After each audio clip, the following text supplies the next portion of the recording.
Straight ahead on CCX News, a Crystal police alert warning residents to check their bank accounts.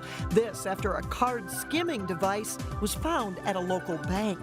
Plus, a Champlain Park grad's life-altering event and the service dog that helps her in a big way. Now we'll explain why that service dog needs a little extra help. And later, a backyard getaway for ice cream lovers. We'll take you to a couple of local favorites. CCX News starts right now. Hello and thanks for joining us. Crystal Police warned residents about a series of debit card fraud reports. In an alert on social media, the police department says customers of this TCF bank on Bass Lake Road reported fraudulent activity on their debit card accounts.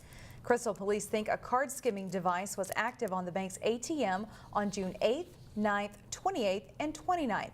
They're advising anyone who used the ATM during those days to check their accounts very carefully. If you suspect your TCF account has been compromised, you're advised to call the bank to get a new debit card. Meantime, Plymouth police have arrested 2 suspects following a series of burglaries in residential neighborhoods. Police were doing surveillance work when they caught them in the act. Police spotted the 2 suspects walking early Sunday morning in the 3900 block of Garland Lane. They were wearing dark-colored hoodies and blue latex gloves. Police then observed the suspects getting into a vehicle parked less than a mile away.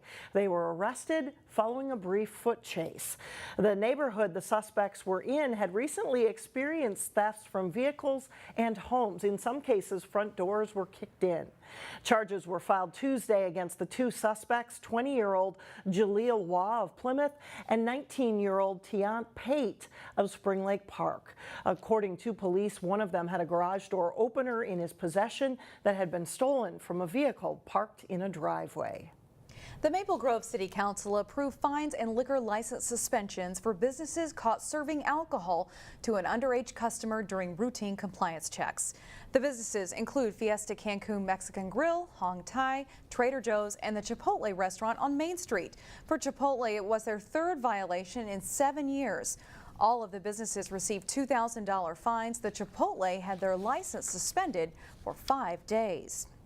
New driver's licenses coming out soon should better differentiate between those who are over 21 and those who are underage. For those not of legal age, the new driver's license will be vertical. Everybody else will have a horizontal license. Representatives of the Minnesota Licensed Beverage Association have been pushing for the change. They say it will make the jobs of bars and restaurant staff much easier. The state will begin issuing the new IDs starting on August 6th. You're required to get the new cards if your name or address changes or if your driver's license expires. Service dogs are very valuable. They can be the difference, of course, between living independently or relying on other people for help. A 2015 Champlain Park graduate's freedom was put in jeopardy after her service dog got hurt. Reporter Sonia Goins has more. This is my main mobility. 21-year-old Erin Thompson is very independent and carefree despite being in a wheelchair. I haven't changed at all. It's just that I'm in a wheelchair now. She became a quadriplegic after diving into her grandparents' pool when she was in the 7th grade. I dove from the shallow end stairs into the shallow end. So I broke my C5, C6 spinal cord. About a year after the accident, Erin got a service dog named Mia. She's family. She's also, a really good friend, and then she's also a tool. She says the English lab helps to open doors, both literally and figuratively. People just approach me differently. They see the dog rather than oh, look at this person in a chair. It's always that first question of what happened to them, where when they see Mia, it's like, oh, what kind of dog is that? Erin would not be able to attend the University of Arizona and live on her own without Mia's assistance. It could be the difference between getting out the door or not. Because, we have a button to open my door to go outside. And let's say I drop that button, well, it's kind of like, okay, well, now what? But Erin's freedom was put on hold after Mia had an accident and tore a ligament in one of her back legs. Mia, tore it being excited about her food after a really long road trip like any lab would be. Erin says the surgery was expensive, but she had no other choice but to help her best friend. Between the emergency visit and her surgery, and it was about $6,200. A GoFundMe page has been set up to help with the cost. Many of Erin's Champlain Park friends have donated. Our community, I feel like, is really understanding of people that when they're in need. Erin says she's grateful to the kindness of friends and strangers. They've been able to kind of like lift that burden more, and we've been able to focus on getting Mia better. Sonia Goins, CCX News. Erin heads back to the University of Arizona in a few weeks. She is hoping Mia recovers enough to make the trip. If you'd like to donate, we've got information on our website, ccxmedia.org. Well, consider this an opportunity for all this summer and fall to pick up some free produce. You heard it right. Free fruits and vegetables are being offered 6 times this year in Robbinsdale outside Elim Lutheran Church. It's put on by Golden Valley-based nonprofit Prism for their campaign against summer hunger. The organization sees a 25% increase in the number of families it serves when school is out of session. The free produce distribution is open to the public, so no income limits apply. Summertime in Minnesota is wonderful. The produce is lush and we've got more than enough. So we want to make sure that it's accessible. We want to make sure that people are eating it. The produce is provided by Second Harvest Heartland.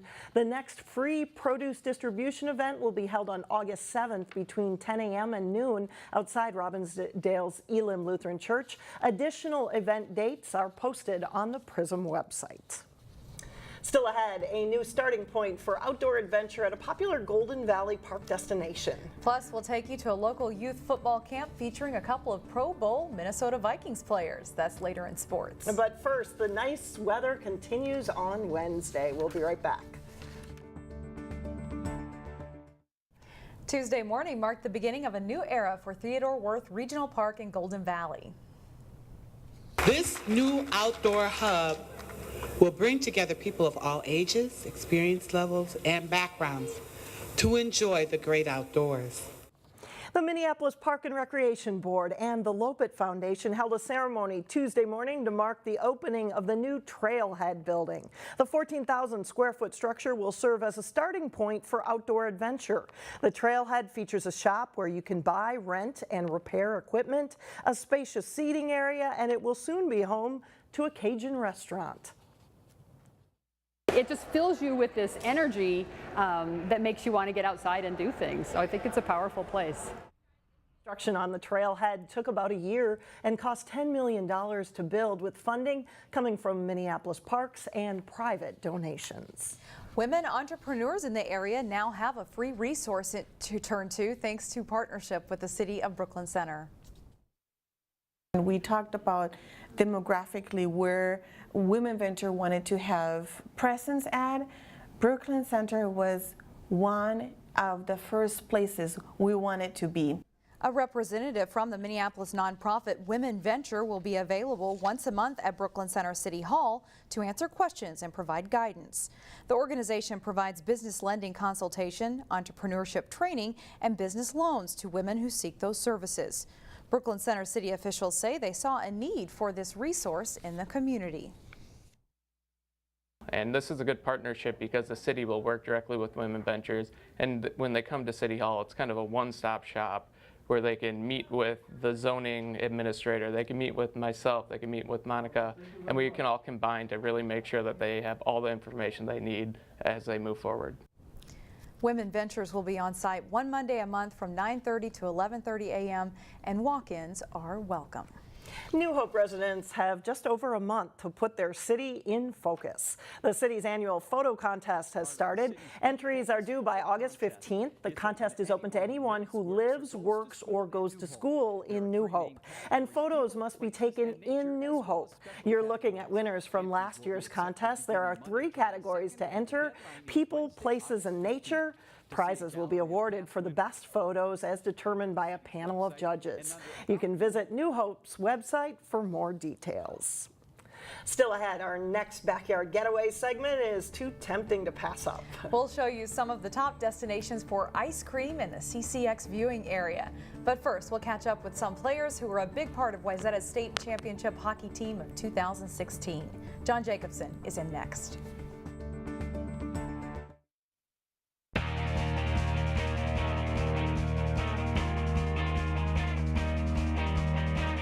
I'm John Jacobson with sports. There are a lot of summer camp options for parents and their kids in pretty much every sport.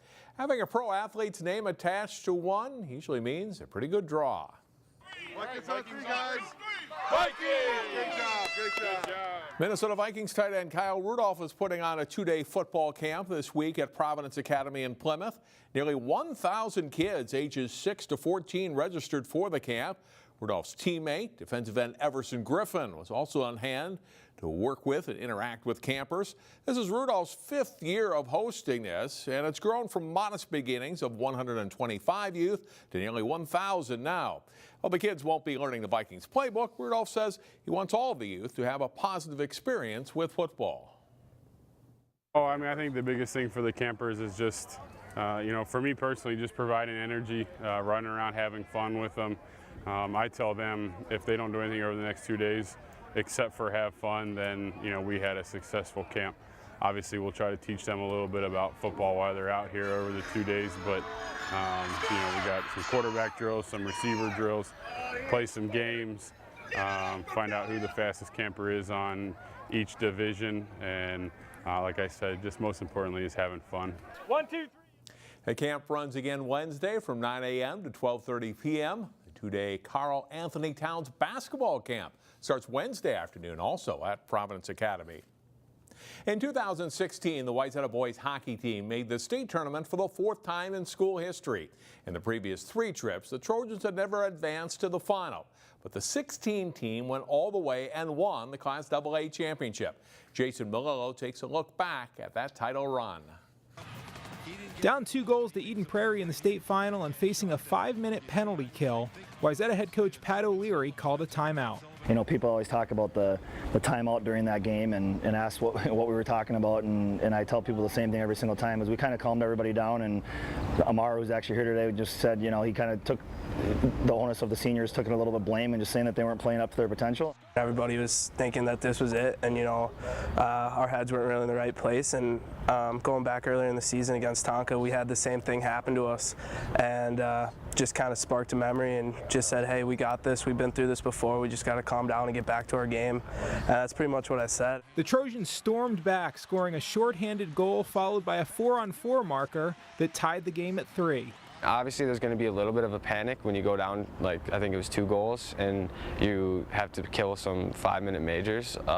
There might be some panic there, but we quickly got to the drawing board and had our leaders kind of just calm everyone down, and they just led. They were unbelievable the whole season, especially in that last game. Wayzata had come to the brink of a state title with a team that was deep and never got rattled. The Trojans rolled 4 lines that season and had a solid core of offensive-minded defensemen. In the state tournament, 17 players registered at least 1 point. You look at the playoffs, it's like we had our 4th-line guy score a couple goals, we had 3rd-line guy score a couple goals. So it was good. I think what it does is it kind of creates a little bit of inner kind of, competitiveness, I guess, where it's like, oh, you're going to get one, and we're going to get one, on every line, and just everyone's kind of it allows you to pull the same rope, I think, and then that just helps you in the overall game. When we get scoring from our 3rd and 4th lines, it would pump up our 1st and 2nd lines, and then they would go out and score 3 or 4 more goals. So it was just awesome to have that depth, because it would just keep keep everyone going. And it was all anchored by senior goalie Alex Schilling. In the final seconds of the semifinal against Stillwater, Schilling's save preserved a 1-goal victory. Schilling was unreal, and I'd say probably 95% of it was on Alex, and that was very key.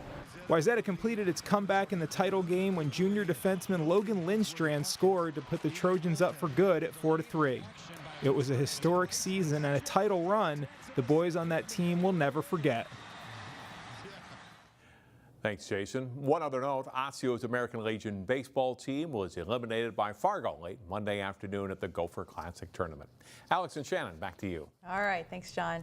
Up next, one sweet summer treat. Our Backyard Getaways team goes searching for favorite ice cream destinations.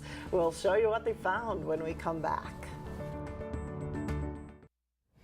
This week in Backyard Getaways, we all scream for ice cream. I know, what an assignment here. Eric Nelson hit the road and found a few tasty treats here in the Northwest Metro.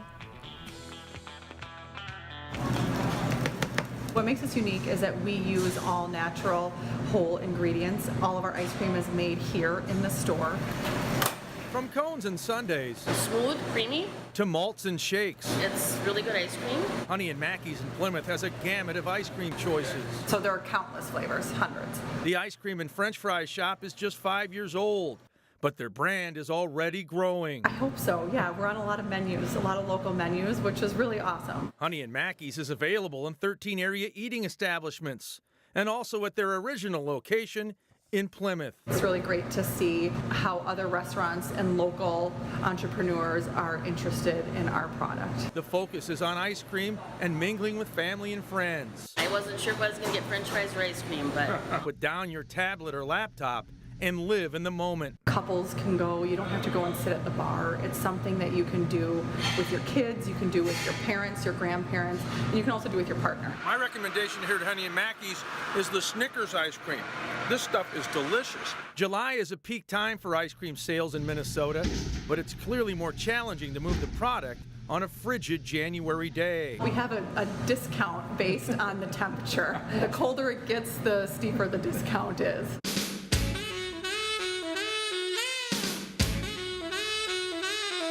Well, we opened this location in 2014. The next stop on our ice cream tour was Cullen's in Champlin. I have my own combination of chocolate chip cookie dough and black cherry. Some people say it sounds gross, but it's really good. Cullen's is a hot spot that draws plenty of kids from nearby Champlin Park High. At night, boy, man, the line's all the way out the door. It's awesome. Step into Cullen's and you step into a time tunnel.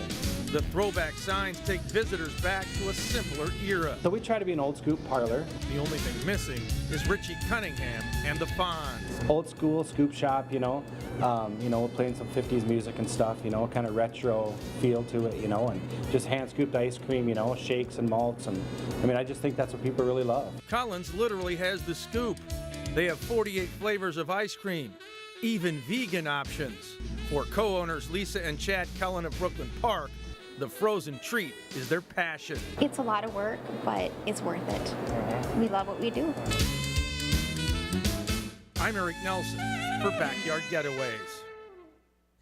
And by the way, one of the most popular flavors at Honey and Mackey is the root beer ice cream, and at Cullen's it's the Superman flavor. That was the blue and pink and yellow and the shot on the very end there. So my kids love that. That's one. Apparently a big one with kids. I don't have kids, but I learned that today. And which one do you like? Cookies and cream. You like cookies just and an cream? old staple. That's yeah, good. And the more that. chocolate I can get, the better. The good, I like yes. it. Good job, Eric and Dustin.